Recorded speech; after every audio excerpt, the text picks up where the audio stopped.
You need to move out immediately. I'm pregnant and don't want strangers around my baby. This house belongs to us, not you. She said that in my own kitchen. Then she changed the locks while I was at work, and my brother backed her up, so I kicked them out. Hey Reddit! I thought living with family meant loyalty and support. Turns out, it just meant getting walked on until I finally drew the line. Before it all blew up, let me start from the beginning. My name's Ethan. I'm 28, and for the last 7 years, I've lived in the same house with my Uncle Robert and Aunt Linda. And for the last 3 of those years, with my older brother Noah and his wife Amber. It's not some big family estate, just a 2-story house on a quiet street with a squeaky screen door and a yard that never looks quite finished. Still, it's home. When I was 19, my parents died in a car accident. One day I was a college sophomore worrying about exams, and the next I was sitting in an empty dorm room not knowing what came next. Uncle Robert, my dad's older brother, showed up, handed me a cardboard box and said, "You're not doing this alone. Pack your stuff." I moved in with him and Aunt Linda, finished school, and tried to rebuild my life. Robert's a steady man. Quiet, hands always busy fixing something. Aunt Linda works part-time at the library, hums while she cooks, and calls me kiddo like I'm still 10. They never had kids, so when Noah and I moved in, they treated us like their own. Noah's 3 years older, the type who fills a room the second he walks in. Loud, confident, always sure he's right.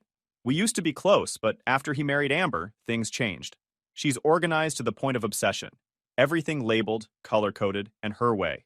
Within a week of moving in, she'd rearrange the entire living room. She's polite, but you can tell she likes control. The house isn't big, but it works. Robert and Linda have the downstairs room. Noah and Amber the big one upstairs, and I've got the smaller one across the hall. There's a 4th bedroom up there too, but it's basically a glorified closet. Uncle Robert turned it into a cramped office years ago with a wobbly desk and a filing box. My space is simple. Desk, dresser, and a window that looks out on an old maple tree. The fan hums at night, the floor creaks near the closet, but it's peaceful. What most people don't know, what Amber definitely doesn't, is that the house is mine. I was 19 when my parents died. 2 years later, at 21, I bought this place with the life insurance. It wasn't endless money, but it covered a modest house and a cushion. Uncle Robert helped me through the paperwork because I was too young to handle it alone. I didn't want to live by myself back then, and they didn't want me drifting around, so we all stayed together. I've lived here 7 years. Noah and Amber moved in 3 years ago. I paid for everything, taxes, utilities, maintenance, but I never made it a thing. We were family. Life settled into a rhythm. Aunt Linda woke up early to make breakfast. Uncle Robert tinkered in the garage. Noah worked long hours, and Amber spent her evenings organizing or looking up home projects online. I handled repairs and yard work. It wasn't perfect, but it was stable. Every now and then, Amber would give me that look, half polite, half annoyed, like she couldn't figure out why I was still around. Once she asked, "Ever thought about getting your own place?" I laughed it off, said I was saving up. The truth was, I just didn't see a reason to leave. The last few months had been rough. I was stuck in a tech support job that paid the bills but drained my patience. I wanted something that matched my degree, something that didn't make me dread Mondays. I'd been applying quietly for months, usually during lunch breaks. Most places never replied. Then one Monday evening, while helping Aunt Linda unload groceries, my phone buzzed with an email. Subject: Offer letter, New Horizons Tech. I opened it, read the first line, and froze. $92,000 a year. Full benefits. I must have read it 4 times before Uncle Robert noticed me standing still. "You okay?" he asked. "I got the job," I said. His face broke into a grin. "You did it, kid." He called for Aunt Linda, who nearly dropped a bag of apples when she heard. "We're celebrating," she said, already pulling ingredients out of the fridge. Noah texted a few minutes later. "Congrats, man. Proud of you." Amber followed with, "That's wonderful news. We should celebrate as a family." For the first time in a long time, everything felt right.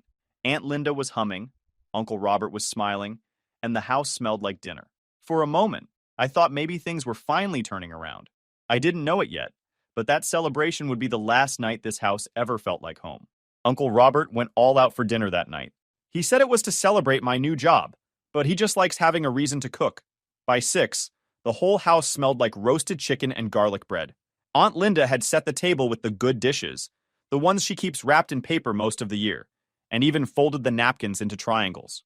Noah got home earlier than usual, which was already unusual. He's usually dragging himself in half dead from work, muttering about traffic. This time he was actually smiling. Amber came in behind him. Perfect hair, perfect clothes, holding a dessert box like it was a trophy.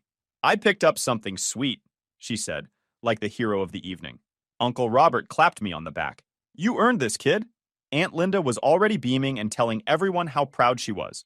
Noah joked about borrowing money from me now, and we all laughed. It felt easy, like the old days before everyone got older and quieter. Halfway through dinner, Amber went silent.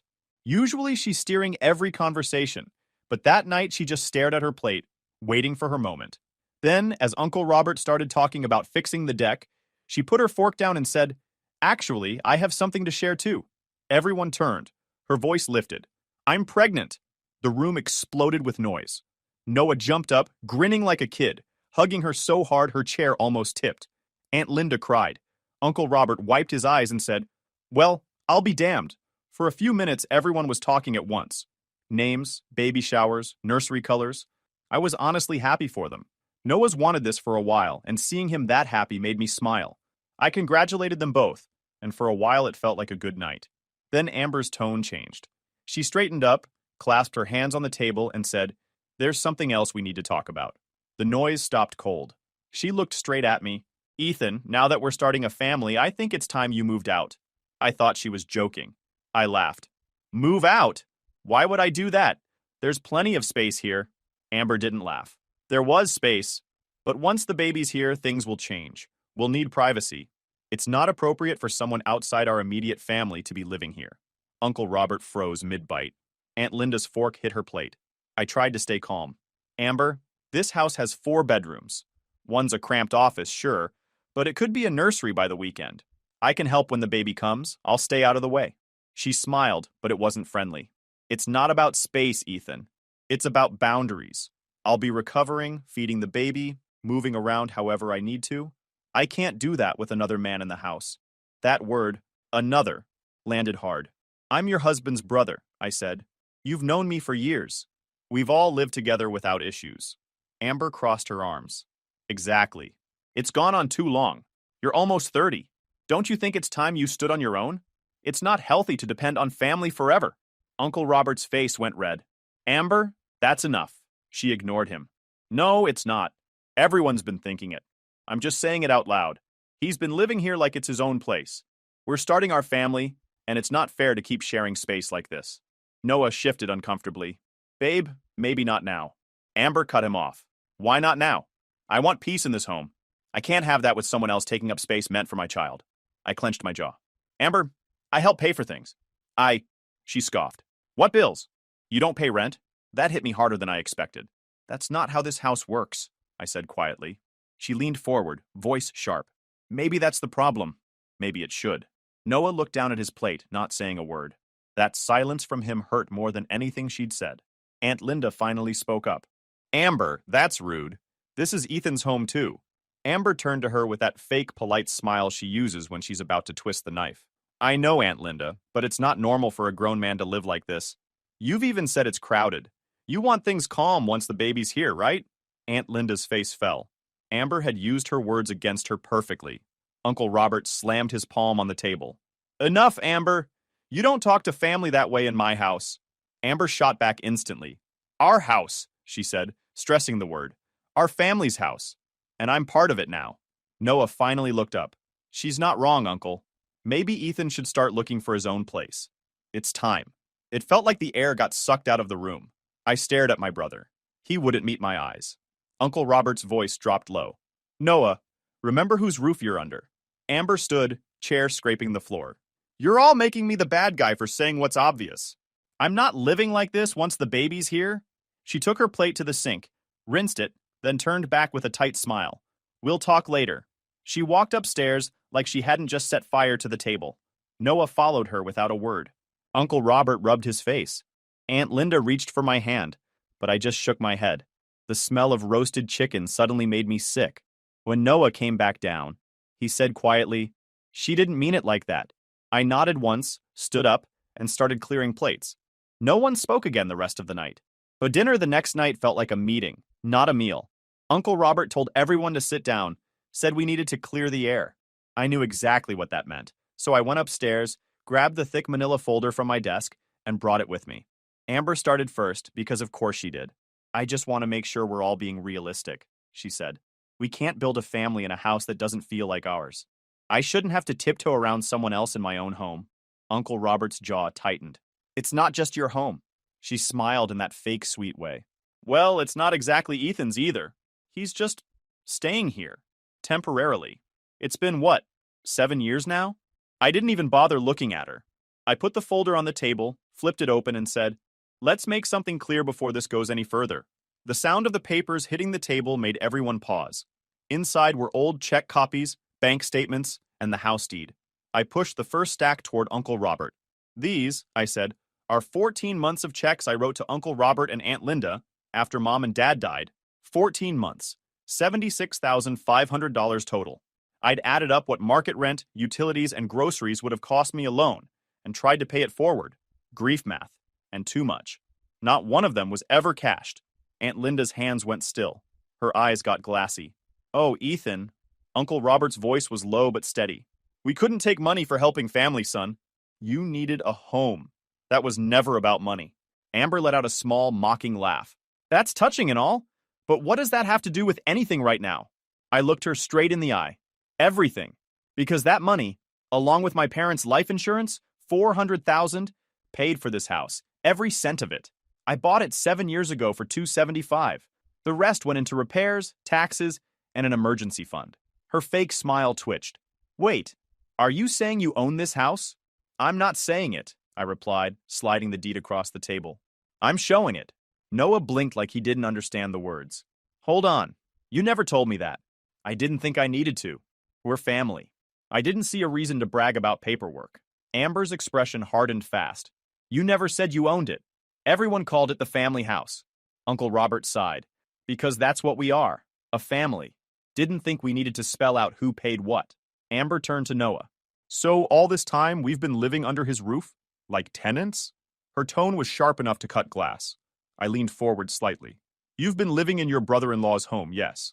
A home you just told me I didn't belong in. Amber's eyes narrowed. That's manipulative. I didn't mean it like that.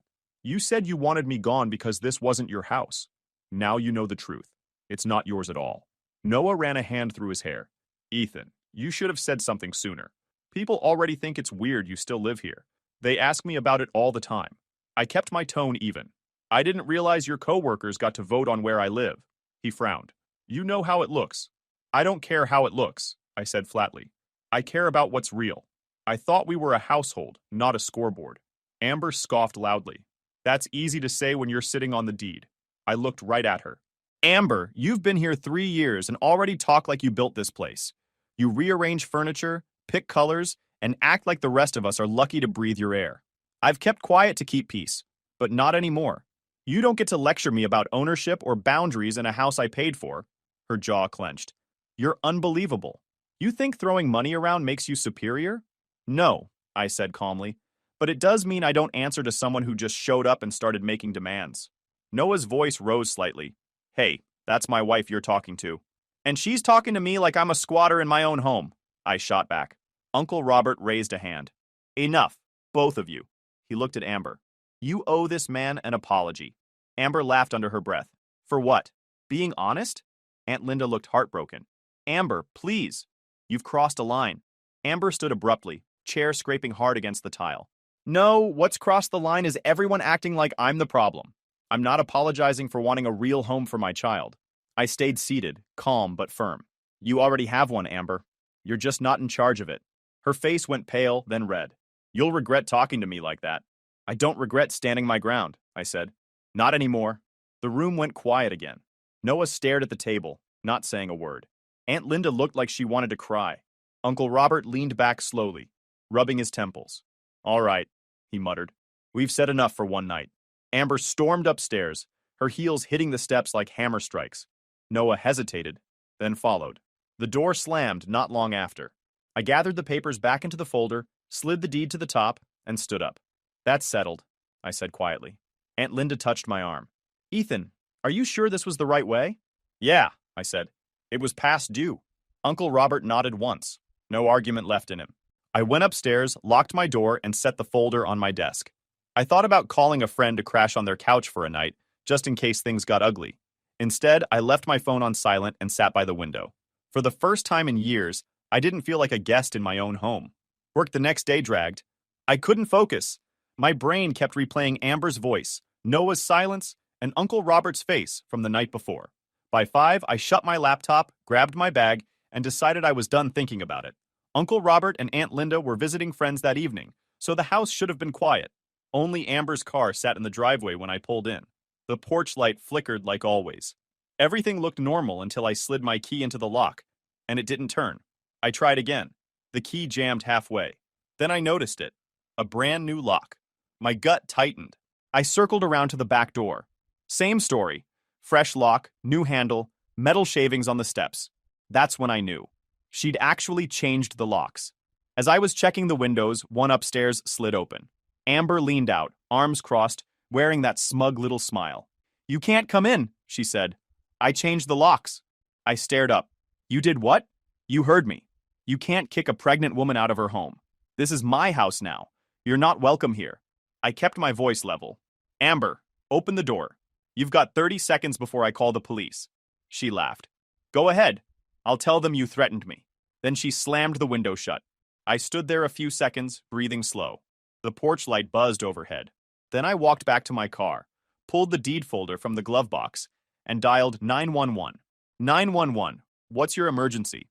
"My name's Ethan Moore," I said. "I'm the legal owner of a house. Someone who lives here changed the locks and locked me out." The dispatcher asked for the address and told me to wait. "Officers are on the way. Don't try to enter." I sat in my car, watching the windows. A shadow moved upstairs, her pacing, probably thinking she'd won. 20 minutes later, a patrol car pulled up. 2 officers stepped out, calm and professional. This was a civil standby. They weren't there to take sides, just to keep the peace while I got back inside. One nodded to me. "Evening, sir. You the homeowner?" "Yes." "Ethan Moore," I said, handing over the folder. "Deed, ID, and tax records. My brother's wife changed the locks." He flipped through the papers, nodded. "All right. You live here full time?" 7 years. "Anyone else inside?" "My brother's wife. Maybe him too. My uncle and aunt are out." The officer sighed like he'd seen it before. "Okay. She can't legally lock you out. We'll make sure you get inside." They walked up and knocked hard. "Police!" "Open the door." After a pause, Amber opened it. Her hand rested on her stomach like a shield. "Thank God you're here," she said quickly. "I'm pregnant and scared. He's trying to throw me out." The older officer raised his hand. "Ma'am, we've verified ownership. This property belongs to Mr. Moore. You can't change the locks on the owner. That's unlawful exclusion." Amber's face tightened. "That's not fair. My husband and I live here too." "You may live here," the officer said, "but you're not the owner. You're not being evicted tonight, but you can't bar him from entry. Unlock the door or hand over the keys." Her jaw clenched. "You can't make me." The younger officer stepped forward. "We can, or we file a report for illegal lockout. Your choice." Amber muttered something under her breath, then opened the door wider. The officer turned to me. "You can enter, Mr. Moore. If you want her gone permanently, you'll need a formal eviction." "Understood," I said, walking past her.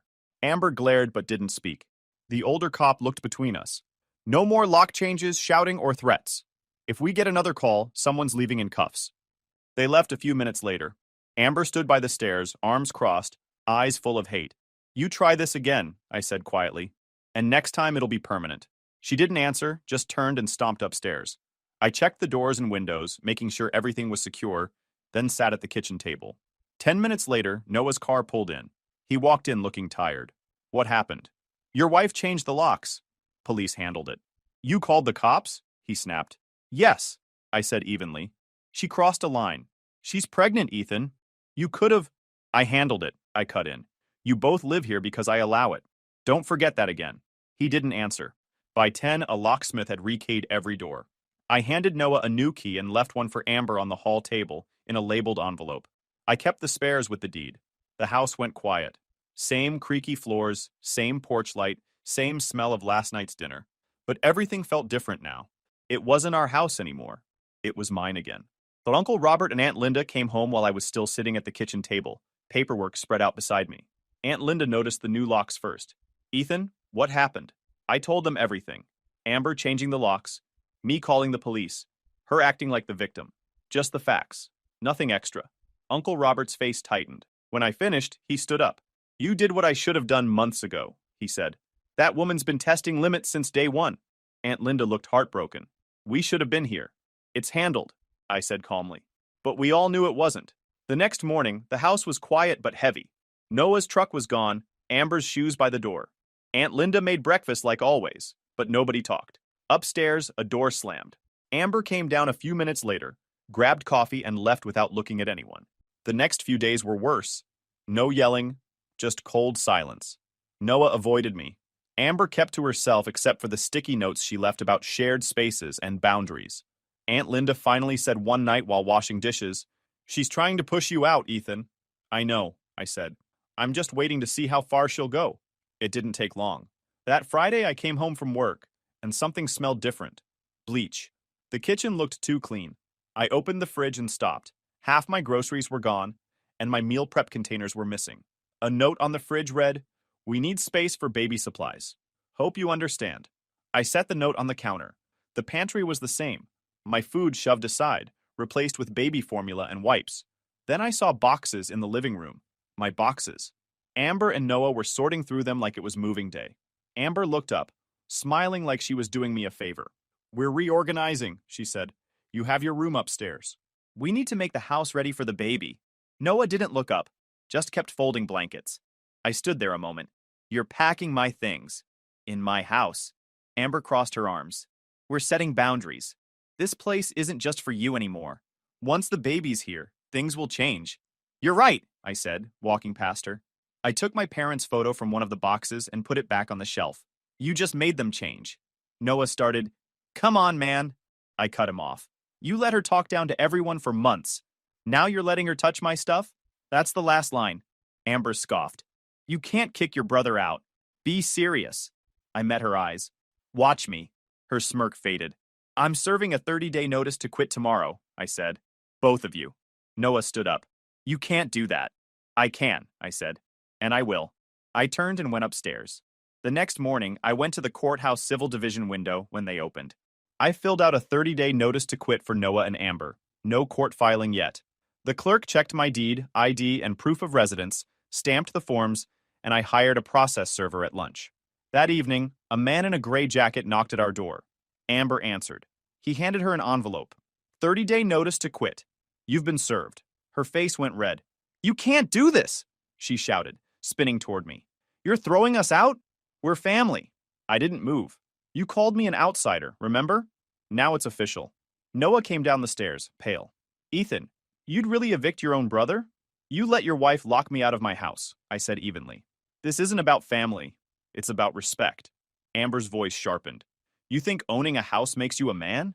I didn't blink. "No, knowing when to draw the line does." Amber crumpled the envelope in her hand and stormed upstairs. Noah stayed for a moment, staring at the floor. "You didn't have to do this." "I didn't want to," I said. "You made it necessary." He left without another word. Aunt Linda came out quietly, towel in hand. "It had to happen," she said. Uncle Robert nodded. "You gave them every chance." I looked around the room. My house, finally in order. "Yeah," I said. "Now I'm just following through." The rest of the night was silent. No fights, no noise, just peace. For the first time in years, I felt like I actually lived in my own home. The 30-day notice gave them 30 days. If they didn't leave after that, I'd file an unlawful detainer and let the court handle it. The house was silent the first week. No arguments, no slammed doors, just tension thick enough to choke on. Amber barely left the bedroom except to glare at me when she passed through the kitchen. Noah avoided me altogether. I didn't chase conversation. I left early for work, came home late, and kept to myself. It wasn't about being cold. It was about peace. For once, I didn't owe anyone explanations. Uncle Robert and Aunt Linda stayed quiet too. They moved softly through the house, cooked simple meals, and acted like guests even though they'd been there longer than Amber ever had. Every night, Aunt Linda would say the same thing before heading upstairs. "We'll get through this, Ethan. Just stay calm."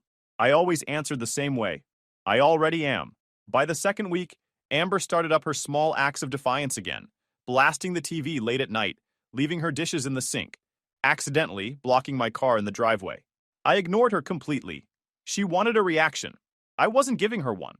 Noah tried the guilt route. One evening, he caught me outside after work, standing by the mailbox. "You know she's stressed, right?" he said. You could have handled this differently. I didn't even look up from the envelopes in my hand. She changed my locks, Noah, he sighed. You embarrassed her. Calling the cops, filing eviction papers. That's family you're talking about. Family doesn't break into your house and throw out your food. He shifted uncomfortably. She's pregnant, man. So she gets to disrespect everyone, and I just take it, I asked. You're her husband. You should have stopped her before I had to. His voice dropped. You're really going to kick us out? I didn't want to, I said. You made it happen.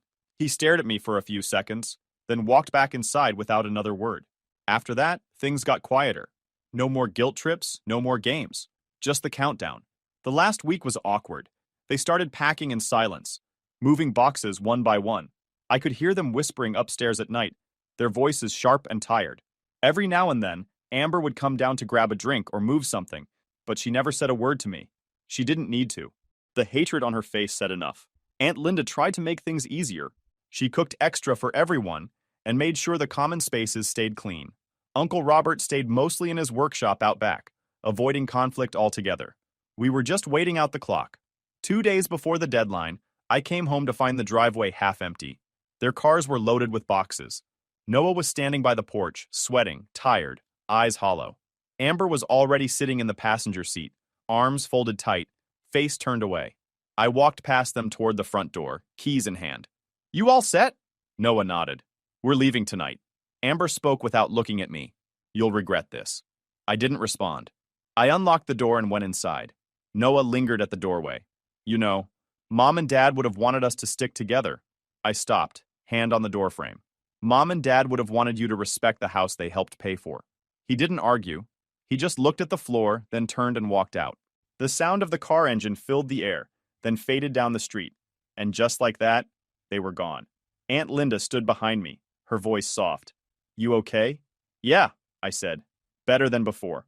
We didn't celebrate. We just cleaned. The next morning, the house was spotless. No clutter, no tension. It felt lighter, like it could finally breathe again. That weekend, Uncle Robert and Aunt Linda sat me down at the kitchen table. Aunt Linda folded her hands. We want to stay here full time, she said. We'll pay our share of everything. No arguments. I started to protest, but Uncle Robert cut in. It's not charity, Ethan. It's fairness. You've carried this house long enough. Let us do our part. I looked at them, two people who had stepped up for me when I had no one else, and nodded. Deal. From that day, they weren't guests anymore. They were home. Over the next few weeks, I threw myself into work. My new job was challenging but steady. Long hours, new faces, real structure. I liked it. I came home tired but not drained. For once, my life felt like mine. One evening, I was reorganizing the kitchen drawers when I found an old recipe book buried under a stack of takeout menus. It was my mom's, the same one she used to write notes in. I flipped through it, and a folded paper slipped out. It was a letter. The ink was faded, but her handwriting was clear. Ethan, if you're reading this, it means life moved faster than I wanted it to. Don't confuse generosity with erasing yourself. Helping people is good. Losing yourself to do it isn't. Love, Mom. I stood there for a while just staring at her words. Not sad, not angry, just settled. I put the letter back between the pages and slid the book onto the shelf. Aunt Linda called from the living room asking if I wanted tea. I told her yes. When I sat down, Uncle Robert was talking about fixing the fence out back, and Aunt Linda was knitting something small. A scarf, maybe. The TV played softly in the background. The house was quiet again. Not tense, not heavy, just peaceful. For the first time in years, it felt like home. Not because of who was in it, but because of who wasn't. 2 months passed. The house was calm again. Steady routines, quiet mornings, no tension. Uncle Robert spent most days in the backyard, fixing things that didn't even need fixing, and Aunt Linda filled the kitchen with the smell of homemade bread. Life finally had rhythm. Work was going well, too. The new job kept me busy, but in a good way. Deadlines, meetings, people who talked about projects instead of gossip. I liked coming home tired, but at peace. The nights were silent, and silence finally felt like a gift. Then, one Wednesday evening, my phone buzzed while I was going through bills at the table. It was Noah. I hadn't heard from him since the day they left. The text was short. Can we talk? Just us. I stared at the screen for a moment before typing back. Where? He sent the name of a small diner near the highway, one we used to stop at when we were kids. I agreed. When I got there, Noah was already sitting at a corner booth, hands around a half-empty cup of coffee. He looked thinner, worn down. The circles under his eyes said everything before he even opened his mouth. "Hey," he said quietly. I nodded and sat across from him. "You said you wanted to talk." He rubbed his face. "Things have been rough. Rent's killing us. Amber's not working right now. The baby's up all night. It's a lot." I listened. He kept talking, mostly about bills and how expensive everything was. Then he got to the point. "I was thinking," he said carefully, "maybe we could move back in for a while, just until we get on our feet." I didn't answer right away. I just looked at him. He tried to smile. "It'd be temporary. We'd help with bills. Maybe we could all make it work again." "No," I said simply. He blinked. "You didn't even think about it." "I don't need to," I said. "You made your choice." His voice rose. "You're really going to hold that over me forever?" "We're family, Ethan. Family doesn't lock you out of your own house," I said. "Family doesn't stand there and watch it happen." He shook his head. "Amber was wrong, okay? But you didn't have to go nuclear. You called the cops. You filed eviction papers. You made us look like criminals." "I didn't make you look like anything," I said calmly. "You did that yourself." He leaned forward. "You've changed, man. You're cold now. Mom and Dad would be ashamed." That one hit hard, but I didn't flinch. Mom and Dad left me this house to build a life, not to spend it cleaning up someone else's mess. He went quiet, staring down at the table. For a few seconds, the only sound was the hum of the coffee machine behind the counter. Then he said, "What if we made it fair? Split ownership. Put the house under Dad's name or something. Keep it in the family." I let out a small breath. "It's already in the family, Noah. You just don't live there anymore." He looked up, angry now. "So that's it? You're just done with me?" "I'm done being disrespected," I said. "You crossed a line that doesn't get crossed twice." He sat back, shaking his head. "You'll regret this." "I won't," I said. "You'll just have to find your own way, like everyone else." Neither of us spoke for a while after that. Finally, he stood up, tossed a few dollars on the table, and said, "You're not the brother I grew up with." I watched him walk out. "I know," I said under my breath. "That one didn't take advantage of me." When I got home, the house was dark except for the kitchen light. Uncle Robert was fixing the hinge on a cabinet, and Aunt Linda was tending to a small plant by the window. "Everything all right?" Uncle Robert asked without looking up. "Yeah," I said. "Just saw Noah." He gave a slow nod. "He's still trying to drag you into something?" "Yeah, but I'm done trying to save him." "That's good," he said. "You can't fix people who refuse to learn." Aunt Linda turned from the window. "He'll realize it one day. Maybe not soon, but he will." "Maybe," I said, "but it won't change anything." She smiled sadly. "You're stronger than you think, Ethan." I didn't answer. I just sat at the table, sorting through the stack of bills and organizing them into a new binder I'd labeled that morning. House records, deed, utilities, receipts, insurance, everything in order. Uncle Robert tested the cabinet door. "Perfect," he said. Aunt Linda went back to her plant, humming softly. Outside, the sky was fading into orange and gray. The air through the window smelled like cut grass and rain.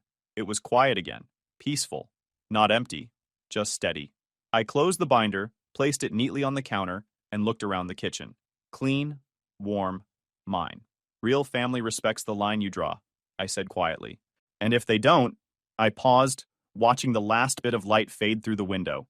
"You draw it anyway." YouTube just dropped this new hype feature.